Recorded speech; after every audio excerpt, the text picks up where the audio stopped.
Hello my dear students, मेरे lovely छात्र एवं छात्राओं। मैं आनंद कुमार कर्म उपस्थित हूँ अपने यूट्यूब चैनल ए करंस क्लासेस इंडियाज नंबर 1 पर। और आज आपके साथ इस वीडियो में प्रस्तुत कर रहा हूँ बहुत ही सुंदर सा रीजनिंग का चैप्टर जो एसएससी और रेलवे परीक्षाओं में फिक्स्ड क्वेश्चन बनकर आते ही हैं दोस्तों।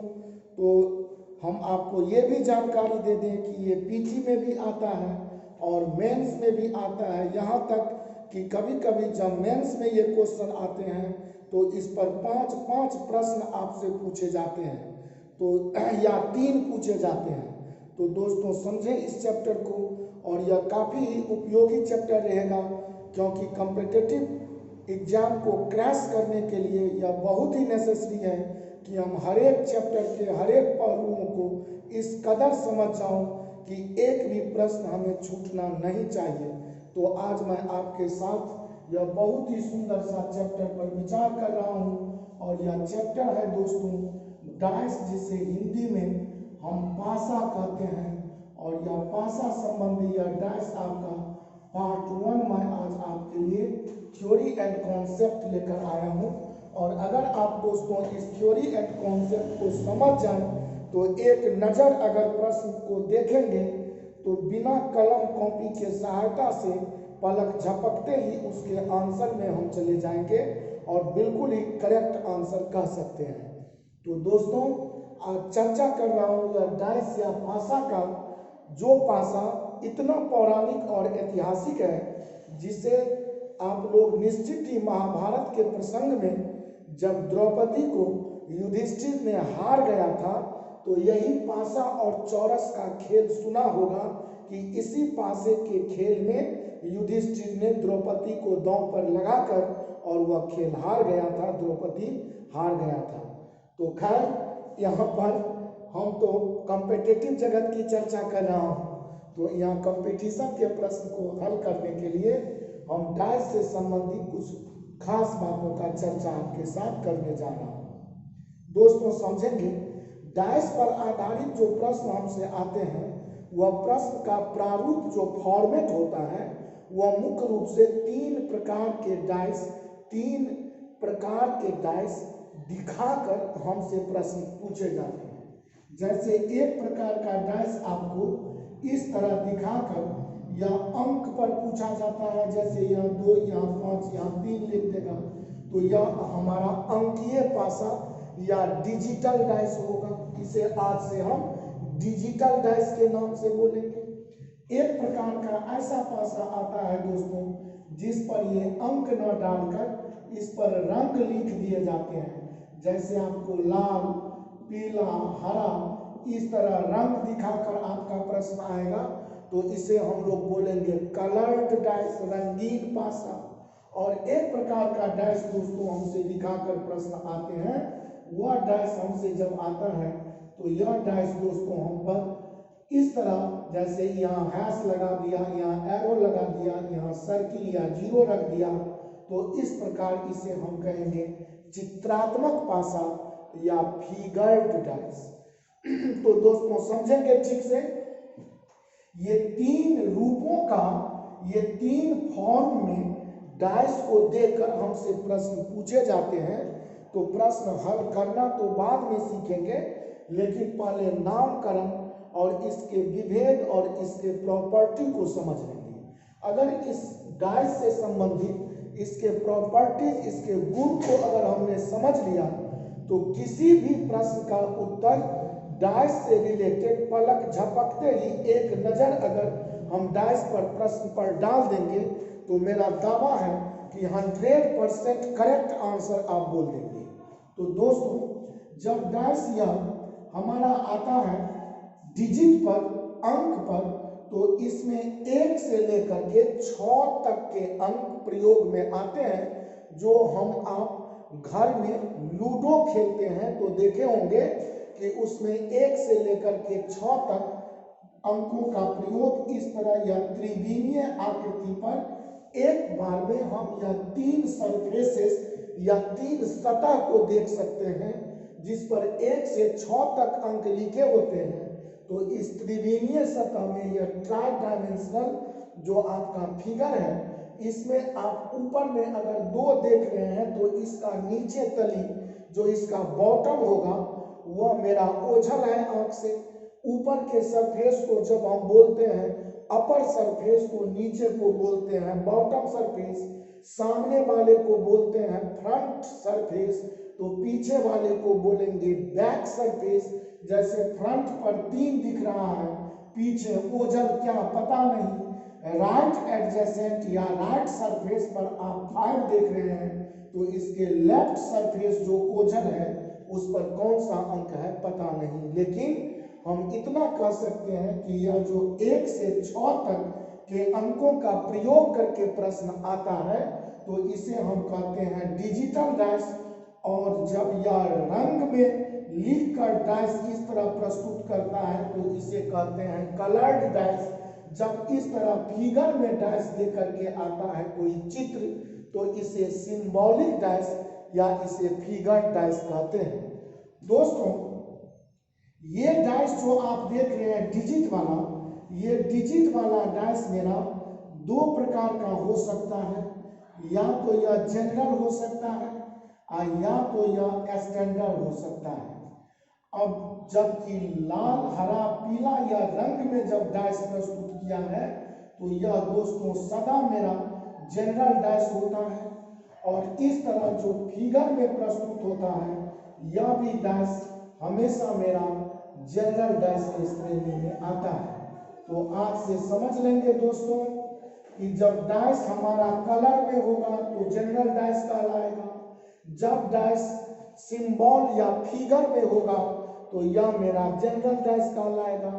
अर्थात स्टैंडर्ड डाइस होने की संभावना सिर्फ अंकीय पासा या डिजिटल डाइस में है, नहीं तो डिजिटल डाइस भी जनरल कैटेगरी का हो सकता है, लेकिन हमारा रंग वाला या फिगर वाला डाइस तो जनरल होता ही है। तो हम यूं कहूं कि डाइस का जो हम बंटवारा करेंगे, क्लासिफिकेशन ऑफ डाइस जब कहेंगे तो इट हैज ओनली 2 टाइप्स। इसके सिर्फ 2 ही प्रकार हैं, जिसमें पहला प्रकार हम बोलेंगे जनरल डाइस का, तो दूसरा प्रकार बोलेंगे स्टैंडर्ड डाइस का। जनरल डाइस अंकीय पासा भी हो सकता है, जबकि हमारा रंग वाला या फिगर वाला सदा जनरल ही रहता है, जबकि स्टैंडर्ड डाइस की संभावना हमारी सिर्फ इस अंकीय पासा में हो सकते हैं। तो हम यह आज वाले विभेद क्लियर कर लें कि हम अंकीय पासा में स्टैंडर्ड डाइस और जनरल डाइस किसको कहेंगे। बाकी ये दोनों डाइस तो मेरे लिए जनरल आज से हो ही गया। तो चलिए, जब डाइस मेरा डिजिट पर आता है दोस्तों, तो इसे कैसे हम बोलेंगे कि यह स्टैंडर्ड है, या इसे कैसे बोलेंगे कि यह जनरल है, और इस तरह इसे जनरल और स्टैंडर्ड के कैटेगरी में बांटने के लिए हम मजे में इसके लिए आपको एक कॉन्सेप्ट सिखाता हूँ, जिस कॉन्सेप्ट को आप भली भांति सीखें, समझें, और इसमें कुछ भी आपको ज़्यादा परेशानी झेलने का सवाल ही नहीं उठता। इसके प्रश्न बनाना तो आसान है। समझेंगे दोस्तों, जब डाइस मेरा दे देता है ना अंक पर, तो जैसे किसी एक प्रश्न के लिए दोस्तों हम आपके सामने दिखा दूं कि 1, 2, ये 3 डाइस आपके साथ हम प्रस्तुतिकरण में यह 3 प्रकार का डाइस आपके नजदीक दिखाया, और इसमें यहाँ लिखा 1, यहाँ 2, यहाँ 4, यहाँ 3, यहाँ 5, यहाँ 6, यहाँ 4, यहाँ 5, यहाँ 1। अब यह तीनों डाइस पर एक नजर आप देंगे, और तीनों डाइस पर एक नजर देने के बाद हम अभी क्लियर कर लेंगे कि यह जो ग्रुप है यह मेरा स्टैंडर्ड है कि यह ग्रुप मेरा जनरल है। तो इस ग्रुप की चर्चा पर आप ध्यान देंगे कि जब डाइस का प्रश्न हल करें तो एक बार जितना भी डाइस प्रश्न में दिखाया गया है उस पर एक सरसरी निगाह डाल दें। और निगाह कैसे डालें, तो निगाहें मिलाने का भी तो एक तजुर्बा होना चाहिए, जिस तजुर्बा को यहाँ आपको सिखाता हूँ। तो निगाह कैसे मिलाएंगे डाइस से, तो आप कुछ नहीं करेंगे, इसमें 3 सतह जो आपको दिख रहा है, जिसमें 1 4 2, इसमें देखें 5 6 3, इसमें देखें 5 1 4, ऐसे जो अंक लिखे हुए हैं, तो अंकीय भाषा में ही तो स्टैंडर्ड या जनरल का कैटेगरी हो सकता है। बाकी तो जो 2 डाइस होते हैं, रंग वाला या फिगर वाला, वो तो हमारा जनरल है ही। तो इस पर जब विचार करेंगे ना दोस्तों, तो यहाँ गौर करेंगे कि किसी भी 2 सतह को, जैसे इसमें 2 सतह, एक में 4 जोड़ेंगे तो 1 और 4 का जोड़ होगा 5, 4 में 2 जोड़ेंगे तो 4 2 का जोड़ होगा 6, इसमें अगर 2 में 1 जोड़ दूं तो यह होगा 3।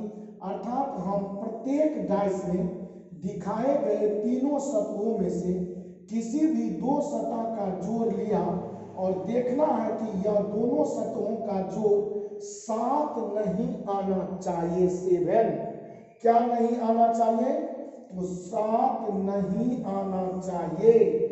अब इसमें अगर जोड़ के देखूं तो 5 जोड़ 6 11 आ रहा है, 6 जोड़ 3 दोस्तों 9 आ रहा है, 3 जोड़ 5 देख सकते हैं इस डाइस में 8 आ रहा है।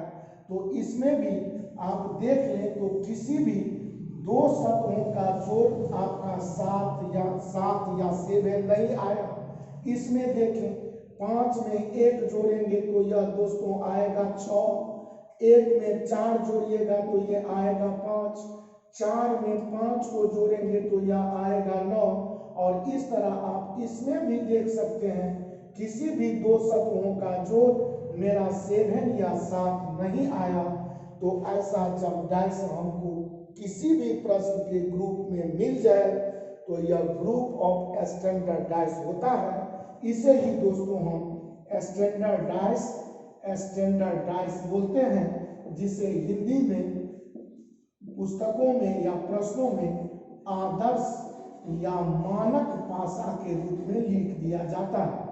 तो स्टैंडर्ड डाइस आज से याद रखें कि दिखाए गए डाइस के ग्रुप में अगर किसी भी डाइस के 2 सतहों का जोड़ 7 9 आ रहा हो, किसी भी डाइस के 2 सतहों का जोड़ 7 या 7 नहीं आ रहा हो, तो ऐसे ग्रुप ऑफ डाइस को हम स्टैंडर्ड डाइस या आदर्श पासा या मानक पासा के नाम से जानते हैं। लेकिन यहाँ एक और बात समझा दूं कि अगर इसी में एक और डाइस आपको 4 डाइस दिखा देता, जिसमें दोस्तों एक डाइस आपके सामने रख दूं, इसी प्रश्न के लिए एक डाइस बढ़ा दूं और इसमें दिखा दूं दोस्तों, सपोज इस डाइस में कि ऊपर सपोज है आपका 4, यहाँ दाएं तरफ दोस्तों रखा हुआ है 4, यहाँ रखा है 5, यहाँ रखा है 3। तो आप देख सकते हैं 4 5 9, 7 नहीं आया, 5 3 8, 4 5 9, 7 नहीं आया, 5 जोड़ 3 8, 7 नहीं आया। लेकिन दोस्तों ध्यान रहे ये 3 जोड़ 4 बराबर 7 आ गया, और इस तरह यह पूरा ग्रुप में ये पहला दूसरा तीसरा जो डाइस था वह स्टैंडर्ड था, लेकिन ये चौथा डाइस अगर जनरल हो गया तो यह पूरा ग्रुप दोस्तों आपका जनरल डाइस हो गया। अर्थात यूं कहूं कि जैसे भरी तालाब में एक सड़ा हुआ मेढक पूरे तालाब के पानी को गंदा कर देता है, उसी तरह याद रखेंगे हजारों लाखों डाइस सारे स्टैंडर्ड ही रख दिया जाए, लेकिन एक भी डाइस उस ग्रुप में अगर जनरल हो जाए तो वह पूरा ग्रुप जो स्टैंडर्ड डाइस दिखने में था, लेकिन एक भी जनरल आ जाने के कारण वह पूरा group of dice he general हो गया, और इस तरह आप उसे जनरल डाइस का संपूर्ण कैटेगरी में डाल देंगे। मुझे विश्वास है कि आप स्टैंडर्ड और जनरल डाइस को भली भांति समझ गए होंगे। तो यूं कहूं कि किसी भी प्रश्न में 2, 3, 4 जितना भी डाइस दिखाया जाए उसमें सभी डाइस सभी डाइस के किसी भी 2 सतहों का जोड़ 7 या 7 नहीं आ रहा हो तो वह पूरा ग्रुप स्टैंडर्ड है।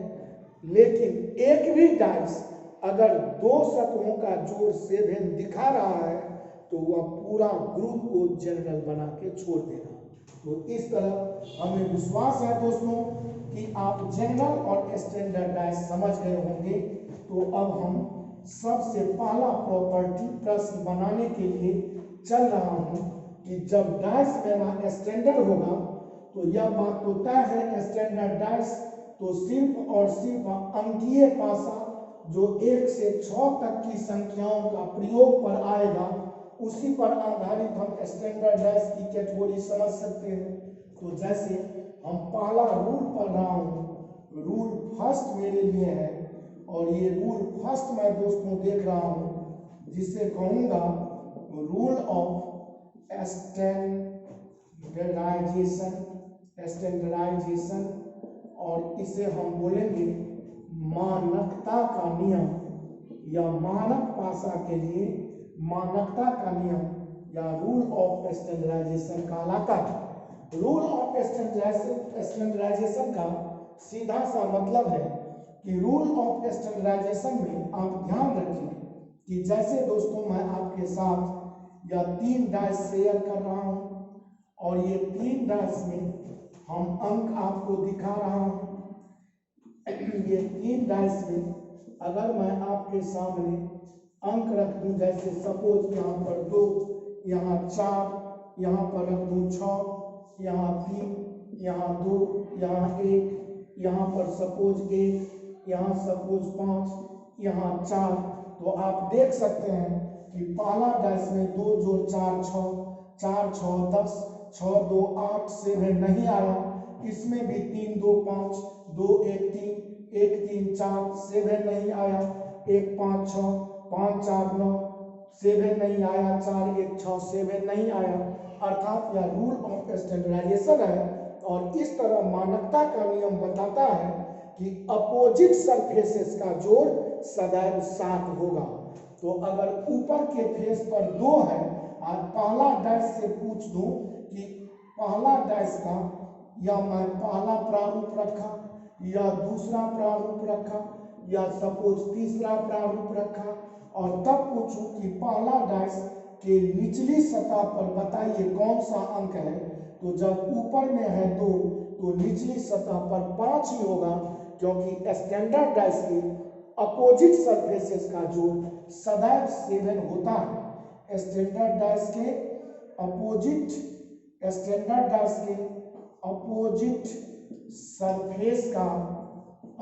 सरफेसेस का दोस्तों योग हमेशा योग 7 ही होता है। The sum of the opposite surface of a standard dice is always 7। Opposite surfaces का जोड़ 7 ही होता है, लेकिन किस डाइस में दोस्तों, तो याद रखें यह स्टैंडर्ड डाइस की प्रॉपर्टी में आता है। अब अगर डाइस का ग्रुप स्टैंडर्ड है और आपसे कोई पूछे कि 1 का अपोजिट सरफेसेस बताइए तो 1 का अपोजिट आप 6 बोलेंगे।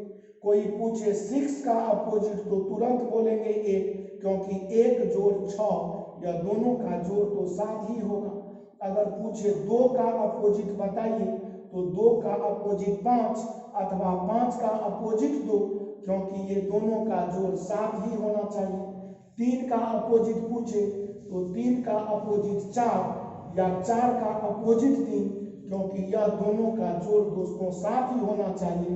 अर्थात अपोजिट सरफेसेस का जोड़ सदैव 7 ही होगा, बशर्ते दिए गए डाइस में हर एक डाइस या प्रत्येक डाइस स्टैंडर्ड होना चाहिए।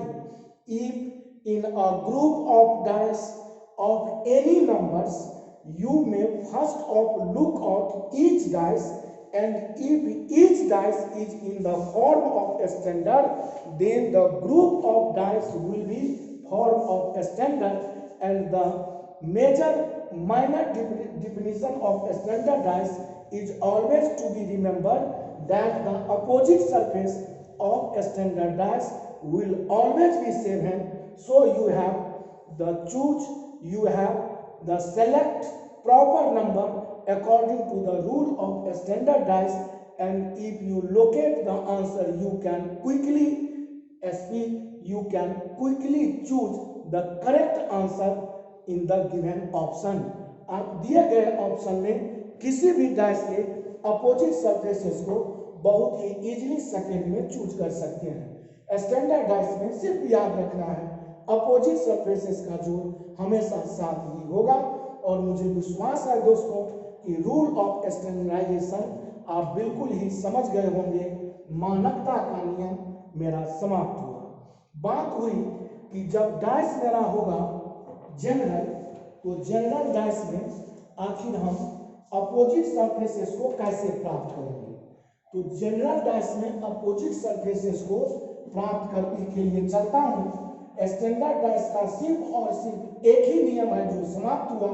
अब जनरल डाइस पर अगर प्रश्न आता है तो उसके लिए हम प्रश्न कैसे हल करेंगे। तो आज मैं आपके साथ थ्योरी एंड कॉन्सेप्ट में हूँ। मेरा सेकेंड पार्ट वीडियो जो डाइस में आएगा वह डिफरेंट मोड ऑफ क्वेश्चंस होगा जिस पर हम विचार करेंगे। तो अब देखा जाए दोस्तों कि जब डाइस मेरा जनरल होता है तो उसके लिए how to find the opposite surface in a general dice in a group of general dice। General dice के ग्रुप में हम कैसे पता करेंगे कि अपोजिट सरफेसेस पर आने वाला अंक कौन सा है। तो इसके लिए हम जनरल डाइस पर पहला रूल जो आपके साथ समझ रहा हूं, यह रूल है दोस्तों बहुत ही सुंदर, rule of two same digits, rule of two same digits और टू सेम कलर्स और टू सेम फिगर्स। मुझे विश्वास है कि मैं जिस स्टैंडर्ड से आपको प्रश्न समझा रहा हूं इसे 5 वर्ष का अगर बच्चा भी होगा ना दोस्तों तो इस टाइप के सारे प्रश्न को हल कर लेगा। Rule of two same digits, colours और फिगर्स पर चर्चा करता हूं कि जनरल डाइस या तो डिजिट में आ सकते हैं या कलर में आ सकते हैं या फिगर में, मतलब अंक में या रंग में या चित्र में या सिंबल में। तो इसमें हम कैसे प्राप्त करेंगे। जैसे मैं आपके सामने दोस्तों 3 डाइस आपको दिखा रहा हूं।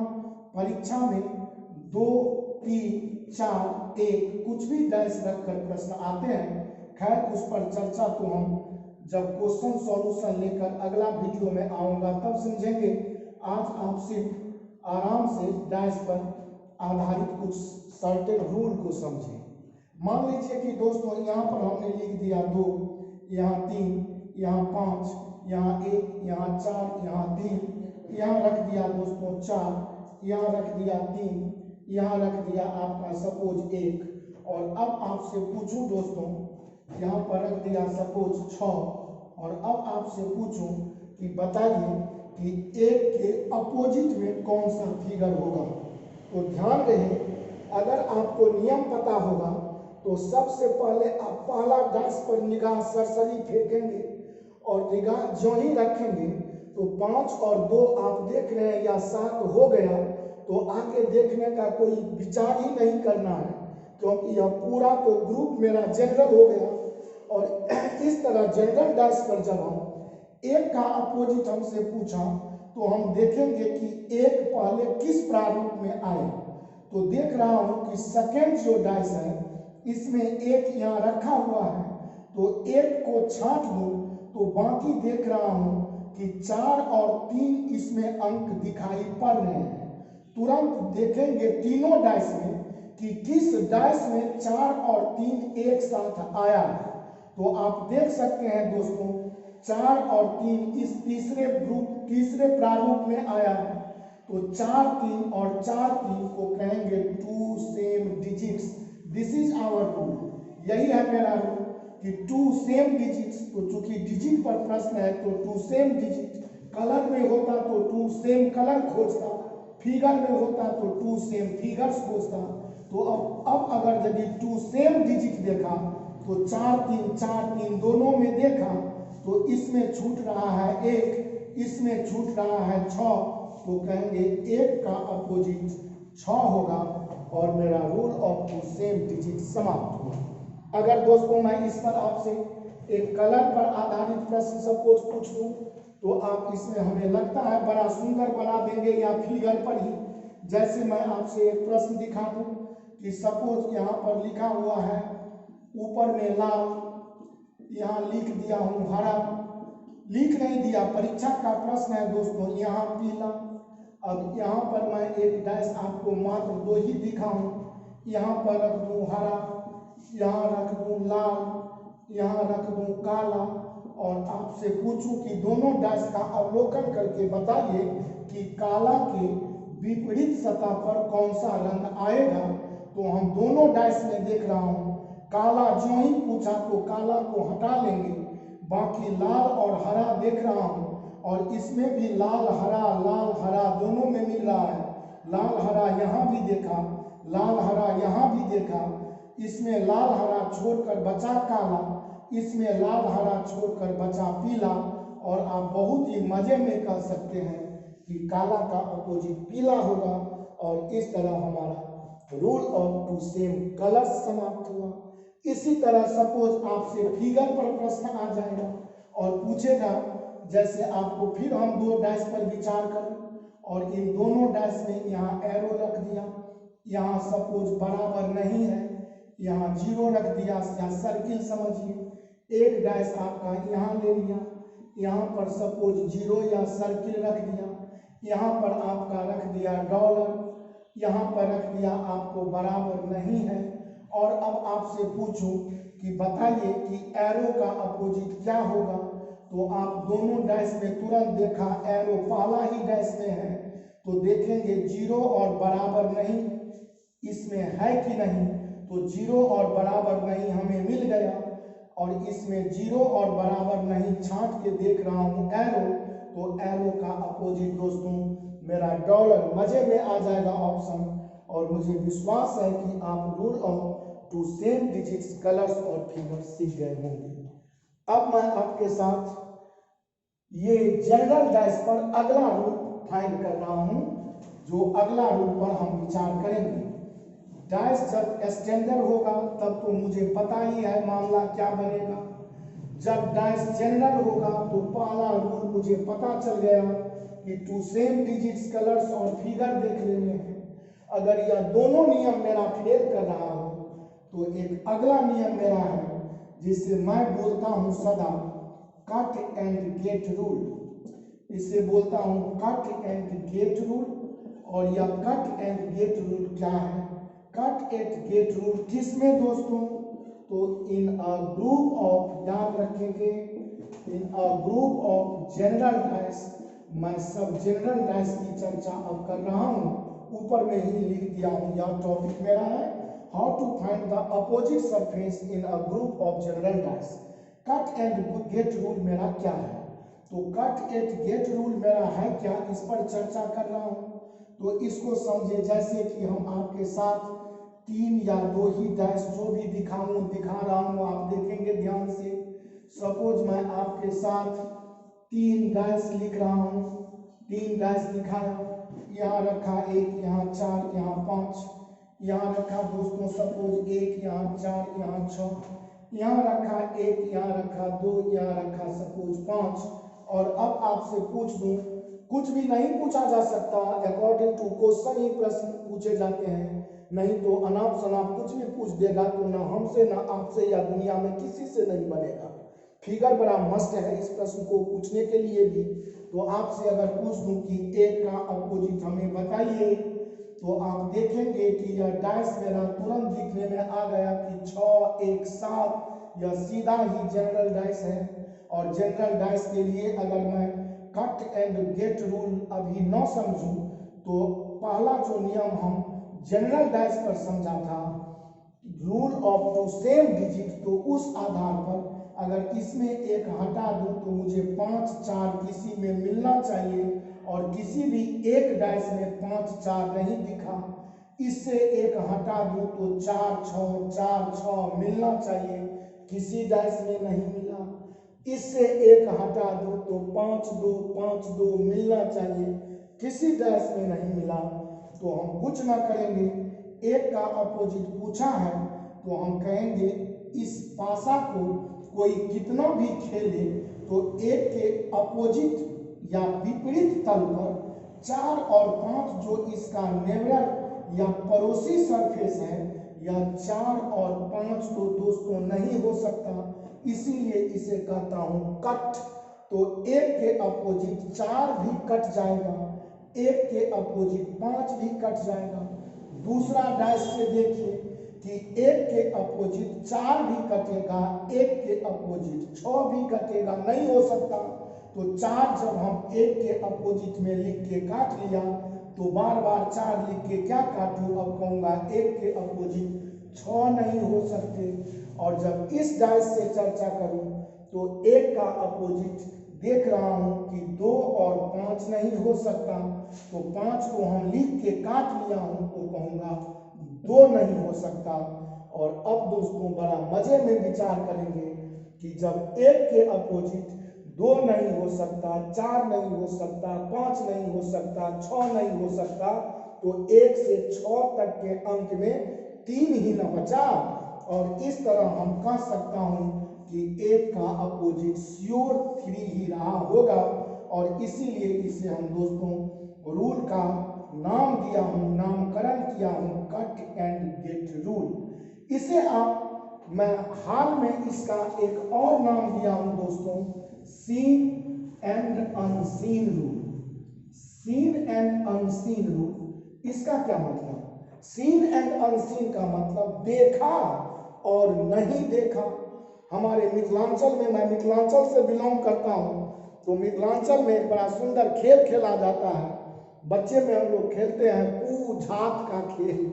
और इस तरह अगर मैं इसे इस खेल के तरीके पर दिखाऊं, देखा और नहीं देखा, तो आप गौर करें कि हमसे एक का अपोजिट पूछा तो गौर कीजिए कि एक देखा, कहेंगे हाँ देखा। इसमें बोलूं तो हाँ एक देखा, इसमें बोलूं तो हाँ एक देखा। अब एक को छोड़ दूं तो 2, 3, 4, 5, 6 तक में हम तीनों डाइस में नजर देंगे तो क्या नहीं देखा, तो एक को तो हटा ही लिया कि सब में एक देखा। अब कहिए 2 देखा तो कहेंगे हाँ देखा, 3 देखा तो तुरंत कहेंगे नहीं नहीं किसी में नहीं देखा, 4 देखा तो तुरंत कहेंगे हाँ जी देखा, 5 देखा तो हाँ देखा, 6 देखा तो हाँ 6 भी देखा, तो क्या नहीं देखा, तो तुरंत कहेंगे 3 नहीं देखा। अर्थात एक देखा, क्या नहीं देखा, 3 नहीं देखा। इसीलिए so it is called seen and unseen rule, and this name is given by me newly concept, in newly concept. मैंने इसे बहुत ही नया नामकरण अपने आप हाल में रखा हूं, सीन एंड अनसीन। चलिए दोस्तों, इस तरह मुझे विश्वास है कि जनरल डाइस पर आने वाले जो 2 प्रश्न आपको मैंने दिखाया कि रूल ऑफ 2 सेम डिजिट्स, ये रूल आपको पढ़ाया कट एंड गेट रूल, और इसके बाद 3 रूल जो मैं पढ़ाया, rule of standardisation. Rule of standardisation is always applied only in the group of standard dice. उसके बाद जनरल डाइस के लिए फर्स्ट रूल पढ़ाया, rule of 2 same digits colours और फिगर्स। उस नियम के बाद अभी अभी पढ़ा कट एंड गेट रूल। अगर यह तीनों नियम किसी प्रश्न पर आपका फेल कर जाए तो उसके बाद उस प्रश्न को दोस्तों आज से मरा हुआ या डेड क्वेश्चन समझेंगे। और जब हमारे समाज में कोई व्यक्ति मर जाता है तो उसे हम शमशान घाट ले जाने की तैयारी करते हैं, उसी तरह उस प्रश्न को भी हम रूल ऑफ डेथ वैली के नाम से जानते हैं तो यह लास्ट रूल दोस्तों आपके साथ मैं शेयर कर रहा हूँ। और इसके साथ ही डाइस पर आधारित कोई भी प्रश्न आज से दोस्तों आपको अगर पूछा जाएगा तो मुझे पूरा यकीन नहीं, पूरा विश्वास नहीं, 100% भरोसा है, आप पर ओवर कॉन्फिडेंस कर रहा हूं कि निश्चित ही आप उन प्रश्नों को पलक झपकते ही बना देंगे, बशर्ते आप इस वीडियो में दर्शाए गए सारे रूल को बढ़िया से समझकर जान लें। तो अब मैं आपको समझा दूं कि रूल ऑफ डेथ वैली क्या है। रूल ऑफ डेथ वैली, जिसे मैं मृत्यु घाटी का नियम समझता हूं, जैसे इसके लिए हम 2 डैश आपको दिखा दूं दोस्तों, और इसमें सपोज 1 है, इसमें 4 है, इसमें 5 है, इसमें सपोज फिर दूसरा डैश आपको दिखा दूं, यहाँ 1 है, यहाँ 3 है, यहाँ 2 है। और अब आपसे पूछूं इसमें कि बताइए कि 2 का अपोजिट क्या है, 2 के अपोजिट सरफेस पर कौन सा डिजिट आएगा। तो अब गौर करें दोस्तों, यह डाइस यहाँ पर दोस्तों गौर करें कि यहाँ पर हम रख रहे हैं 6। अगर डाइस पर विचार करें तो यहाँ देखेंगे कि 6 और 1 तो 7 हुआ, तो यह जनरल डाइस है। और जनरल डाइस होने के कारण दोस्तों इसमें आपको किसी भी सूरत में आप 2 का अपोजिट 5 नहीं बोल सकेंगे। क्यों? क्योंकि यह डाइस स्टैंडर्ड नहीं है। तो अब क्या करेंगे, रूल ऑफ डेथ वैली मेरा बताता है कि जब हमारा रूल ऑफ स्टैंडर्डाइजेशन माने स्टैंडर्ड का ग्रुप है नहीं, समाप्त हो गया, तब देखेंगे रूल ऑफ 2 सेम डिजिट। तो जनरल डाइस के लिए 2 का अपोजिट हमसे डिमांड किया, तो 2 अगर हटा दो तो बाकी 1 6 इसमें होना चाहिए, जो 1 है 6 है ही नहीं। इसके बाद जस्ट पर आता कट एंड गेट, तो या सीन एंड अनसीन, तो 2 को हटा दूं तो बाकी देखूं तो 1 6 और यहाँ पर 1 5 4 दिख रहे हैं। तो ऐसा कुछ भी नियम मेरे नजदीक आ नहीं रहा, तो हम कुछ नहीं करेंगे दोस्तों, हम दोनों में देखेंगे कोई एक टर्म कॉमन जरूर होगा। तो देखा जाए दोस्तों दोनों में 1 और 1 दोनों में कॉमन है, तो तुरंत 1 1 रख लेंगे। अब 1 से आप क्लॉकवाइज दोनों में चलेंगे। तो 1 से क्लॉकवाइज आऊं तो 4 पर, 4 के बाद आऊं तो 5 पर, और इससे अगर 1 के बाद क्लॉकवाइज चलूं तो 6 पर, और 6 के बाद चलूं तो 2 पर। और हमसे पूछा था 2 का अपोजिट, तो यहां से हम क्लियर कर सकते हैं दोस्तों कि 2 का अपोजिट 5 होगा। और ऐसा नहीं कि यह स्टैंडर्ड रूल के कारण हुआ, बल्कि अकॉर्डिंग टू क्वेश्चन हुआ, क्योंकि यह डैश स्टैंडर्ड नहीं था, फिर भी 2 का अपोजिट 5 करेक्ट है अकॉर्डिंग टू क्वेश्चन। और इस तरह मैं इसे बता सकता हूं क्विक एंड फास्ट। जैसे कि मैं आपको अभी अगर क्लॉकवाइज दिखाया, किसी का इच्छा होगा कि हम एंटी क्लॉक घूमें, तो दोनों का 1 1 कॉमन रख लिया। 1 से एंटी क्लॉक जब घूमेंगे तो विपरीत घूमने का मतलब 1 के बाद 5 पर, 5 के बाद 4 पर, इससे एंटी क्लॉक 1 के बाद 2 पर, 2 के बाद 6 पर। हमसे पूछा है 2 का अपोजिट जो आमने सामने है वही तो अपोजिट है, 2 का अपोजिट 5।